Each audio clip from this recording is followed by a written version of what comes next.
This is Boy Scout Troop 345. This is the third tape going through pages 3 and 4, covering this chart where you have to pick out 5 you do the first 5 topics, you pick out 5 more. Now the first 5 we're going to go through, these are mandatory. The first 4 of them include fire, so I'm going to cover a little bit about fire. And it's important that you learn the difference between a water extinguishable fire and any grease fire. And by learning that, you'll learn about fire extinguishers. I'm going to just only talk about this briefly. You can look it up on the internet, but there are 3 types of fire extinguishers: A, B, and C.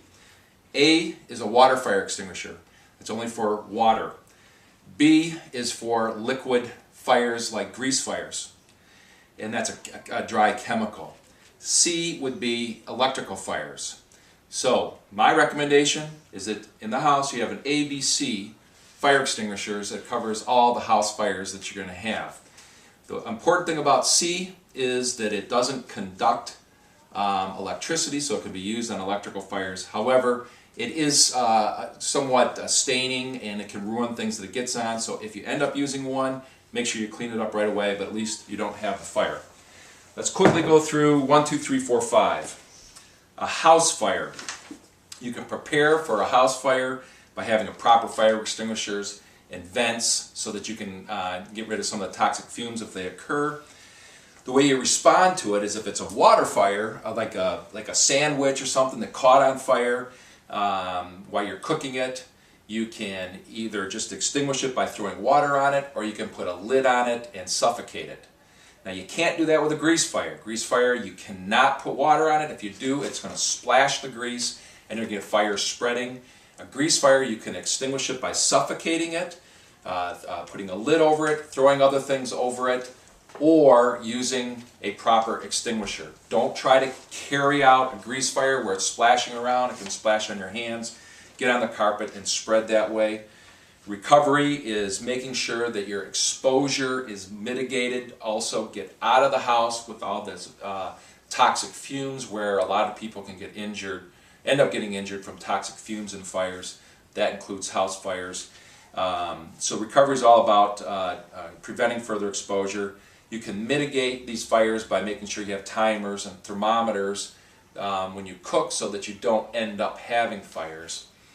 Let's talk about number 2. What they really are getting at with number 2, this is a garage-like fire, is fires where there's a potential involvement of stored accelerants like kerosene or gasoline or paints, things like that. Here are the important points. Prepare means when you store these things, store them carefully, understanding there could be a fire, and store them in a way that they won't get exposed by fire. And if there is a fire, you can you have a protection, either maybe in a metal canister, or they're all closed up. They're not going to get involved in the fire. Respond in these kind of fires that can go quickly, so you want to call for help.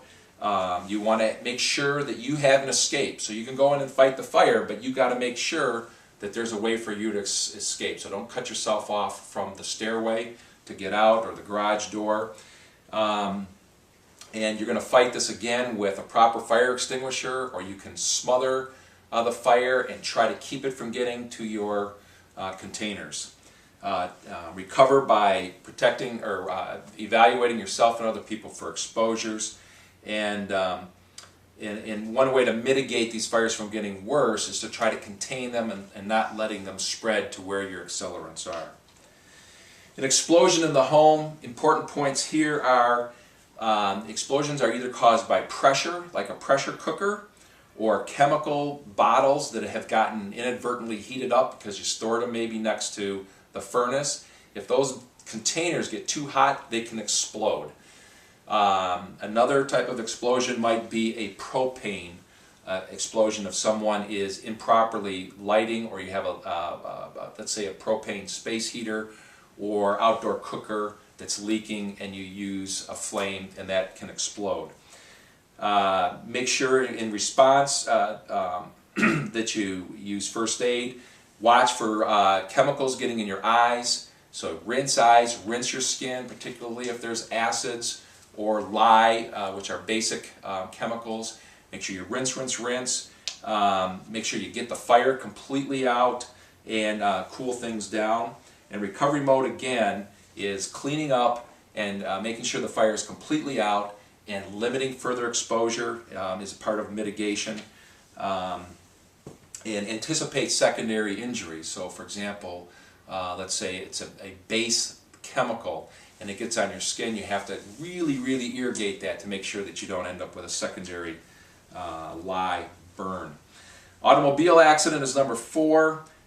Prevention is about having the right things in your glove box. A mask to help ventilate people, gloves, things that you need to protect yourself and to be able to administer first aid. If you are in an accident, or particularly if you see an accident, make sure that you're safe from any further injury. Don't go running out and get hit by another car. You can go ahead and administer first aid, making sure that you're safe yourself. Protect the neck of people that you're helping in case they have neck injuries. And going back to the basics of ABC, A, B, and C, which is airway, breathing, circulation, that's your basic first aid. Now recovery mode for accidents, a lot of times you'll see people sitting on the side of the road, help them get a hold of their family members, help them stay warm if they're wet, help make sure that the not serious injured people are taken care of as well. Foodborne illness is something that for Boy Scouts is important when you're camping, to make sure that you're not getting exposed to some of the things like Giardia or waterborne illnesses that you can get by drinking untreated water. An important point here is that you want to be prepared by having things to treat your water. If you don't have them and you're in a difficult situation and you have to drink, stream water, go ahead and drink it, but you have to be prepared to take care of that when you get out of that setting.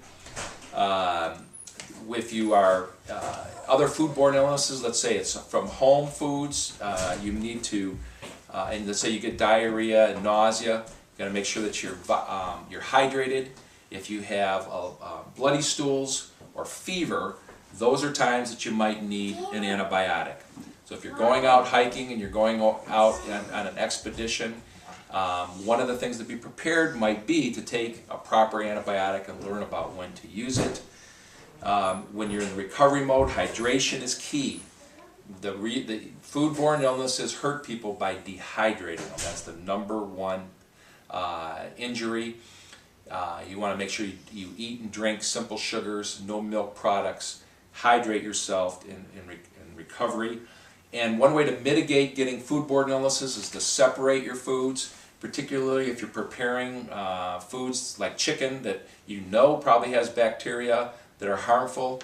You separate that and essentially keep it sterile from your other foods until that is cooked real well, clean up real well, try to prevent and try to package and store and keep cool properly so that you don't end up with infections as a result of regular meals. Some of these other things you can learn about either from the internet or from the worksheet. How much time do we have? 8:40. Okay. I'm just going to go through a couple things. If there's a fire, an explosion in a public place, make sure you call for help and you don't get yourself potentially further injured. Help other people. If there's a vehicle stalled in the desert, one important point is don't leave and go searching. You're going to get dehydrated. Often it's easier for rescue people to get to you. You can stay under the vehicle if there's no shade. Once the vehicle is cooled off, it can provide some shade underneath it. If you're trapped in a blizzard, the important point here is prepare by making sure before you go out into the cold weather trip with a vehicle that you have a hat, gloves, coat, and boots. And if you get into a blizzard and you have to stay there for a period of time, you're stranded, put on all those clothes, stay warm, and ration your gasoline by turning the car off and on. So just stay warm enough to keep from freezing. Flash flooding, make sure you don't camp in a riverbed that's dry because you could wake up in the middle of the night with a flash flood. Mountain backpacking, prepare by having a proper first aid kit. always let people know where you're going. Never go hiking somewhere without people knowing exactly how to find you. Make sure you take communication devices. Boating, I guess that's all we're going to have time for. We'll pick this up on the next video. Oh shoot, was that 10?